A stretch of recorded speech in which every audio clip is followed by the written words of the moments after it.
The name of the place where we live here means grave of Mu'e. And that goes back to a legend where the father of a girl turns into a huge snake and the girl sacrifices herself and is later eaten by the snake. So I think this goes back that we have many rocks here and that we have many really big pythons living here.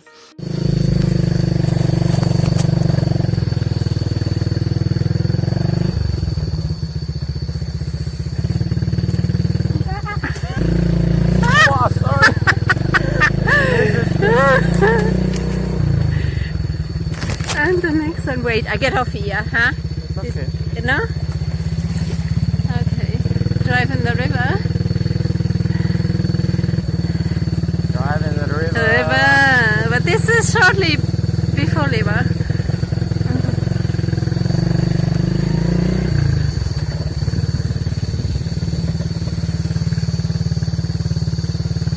Be careful.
Traditional beliefs are very strong here, and the pythons have no protection at all, not like in Thailand where they are considered vulnerable and there are big fines if you catch one or kill one.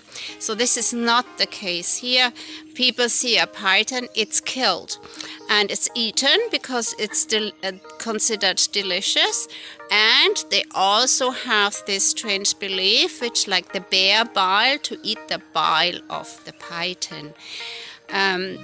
So this makes life for pythons here super dangerous. So when we had this problem that the pythons went into my house, I called people for help and they said, yeah, we'll kill it for you. And I said, no, I don't want. So I took all my, became very brave and caught the python. I had my kids as backup, so when it put the tail around my arm or anything like that, then they would take me the tail off, and one would keep the bag open, and then we would drop it carefully into the bag. And so we had a time that was super bad. There kept so many pythons coming to us that we actually caught several of them when they kept coming back. And these were really big guys. The first ones were only like 3 meters, but the biggest one was at least 7 meters long.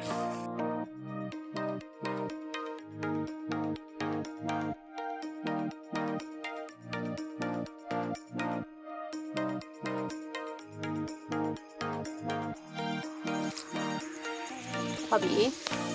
Wow. Yeah, now you're in there. You can't get back out. Did you get in?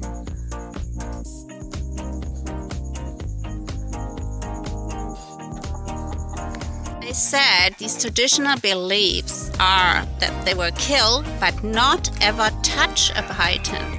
So, because they think that there are spirits of the jungle living in that, bad spirits, not good spirits. And if you touch it, these spirits will go on you and harm you.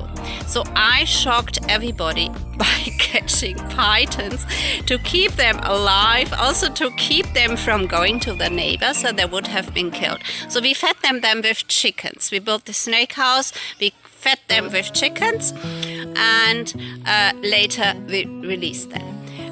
But for a while, for a few months, they worked as ambassadors for their species. There was immense interest in these snakes, and people think they are venomous. People have all kinds of strange beliefs about them.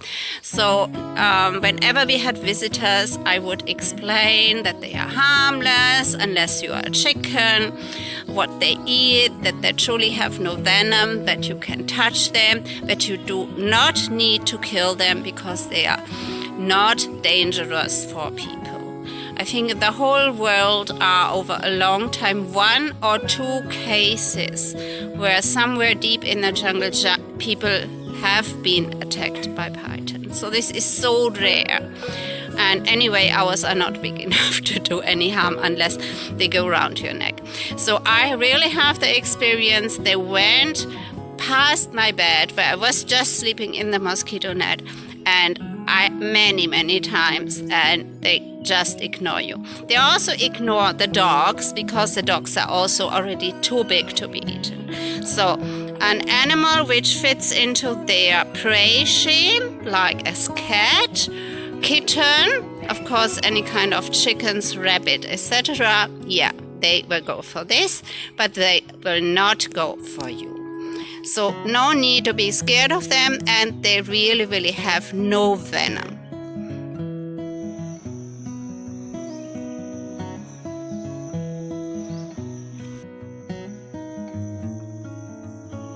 Who holds the lid? Stay close, you close, okay? I take off and you turn it upside down, that it falls in. Yes.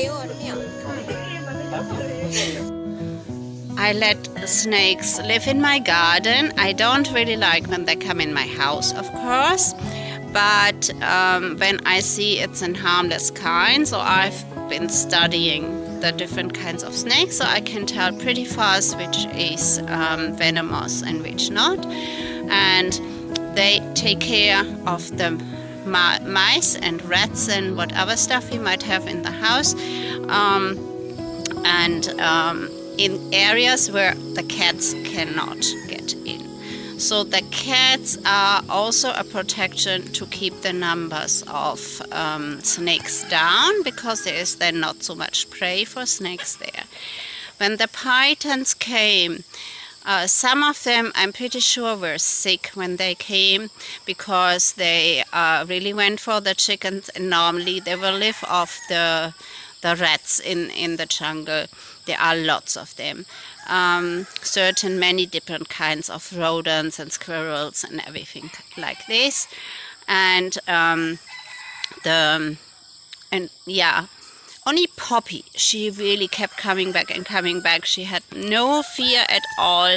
She was really a troubled snake who somehow got used to us, and she was big. So that one we released really, really far away, but she has problems coming back. But within the radius, you should release a snake. So I inquired all that before we did that.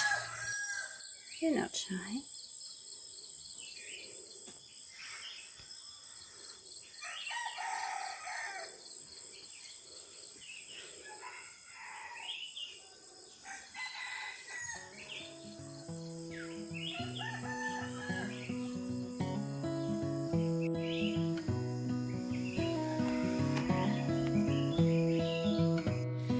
Basically, I moved into the habitat and territory of the snakes living here. So I have a healthy respect for them, especially for the venomous ones, but I'm also really, really fascinated by them. So I let them live wherever it is possible. We chase them, and that's it. Absolutely rarely, cobra has been killed. Very rarely.